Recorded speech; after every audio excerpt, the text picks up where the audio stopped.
আজকে যে ভিডিওটা করা হচ্ছে একটা ডিজাইন, আপনারা যে কোনো জামাতে বা যেখানে আঁকতে পারেন, যে কোনো ড্রেসে বা আপনি গেঞ্জির মধ্যে এই ডিজাইনটা আঁকতে পারেন। এই যে দেখেন ডিজাইনটা, দুটো ফুল আর একটা ইয়ার মতো, গিটারও না এবার পেঁপেও না, কীরকম একটা জানি করা সাবজেক্ট নিয়েছি, কিন্তু দুইটা ফুল বোঝা যাচ্ছে, লতার মতো কিছু আছে। এটা এরকম একটা ডিজাইন দিয়ে আমি ছবিটা আঁকছি। প্রথমে আমি ড্রয়িংগুলো করে নিচ্ছি, তারপর যেখানে স্কেচ করার দরকার হবে স্কেচ করে দেব। দেখেন ছবিটা, ড্রয়িংগুলো আস্তে আস্তেই করা হচ্ছে, ডিজাইনগুলো আস্তে আস্তে আঁকা হচ্ছে, এতটা করে আঁকা হচ্ছে না। এভাবে টেনে টেনে দিচ্ছি, এভাবে টেনে টেনে দেওয়া হচ্ছে ডিজাইনটা।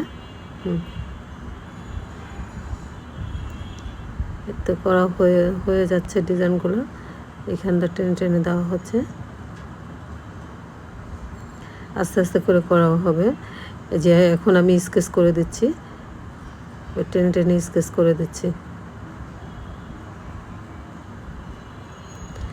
টেনে টেনে স্কেচ করে দিচ্ছি। দেখুন এভাবে টেনে টেনে স্কেচ করে দিলে আর এই ডিজাইনটা আরও সুন্দর করে ফুটে উঠবে। আপনারা যদি কেউ ছবি আঁকতে পছন্দ করেন তাহলে এই ভিডিওটা দেখলে আপনারা আঁকতে পারবেন, এবং একদম সিম্পল একটা ডিজাইন এঁকেছি।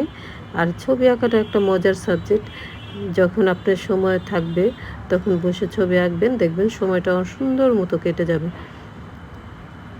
এবং আনন্দের সাথে সময়গুলো কেটে যাবে, এবং আপনার ড্রয়িংটা একটা ছবি আঁকা হয়ে গেলে, ছবিটা যদি আপনি এঁকে ঘরে রেখে দেন, এই ছবিটা যেটা আমি একটা ডিজাইন আঁকতেছি, সিম্পল একটা ডিজাইন, যদি আমি এটা কালার দিয়ে ফুটিয়ে তুলতে পারি তাহলে কিন্তু এটা একটা অসাধারণ ছবি হয়ে যাবে, আপনারই ভালো লাগবে। তখন ঘরের মধ্যে রাখতে, ঘরের মধ্যে সৌন্দর্য বাড়ায় একটা পেন্টিং দেখেন ঘরে কত ওটা সৌন্দর্য বাড়িয়ে দেয়। তাহলে যারা শিল্পমনা তারা কত টাকা দিয়ে একটা করে পেন্টিং কিনে রেখে দেয় ঘরের মধ্যে, কেননা নিজের শান্তির জন্য, মনের শান্তির জন্য, এবং ঘরটা সৌন্দর্য ফুটে ওঠে, ব্যক্তিত্ব ফুটে ওঠে একটা পেন্টিং ঘরে থাকলে। এরকম আপনারা ছোট ছোট ছবিগুলো আঁকা শিখবেন, তারপর আপনি নিজেরই একসময় বড় বড় পেন্টিং আঁকতে পারবেন।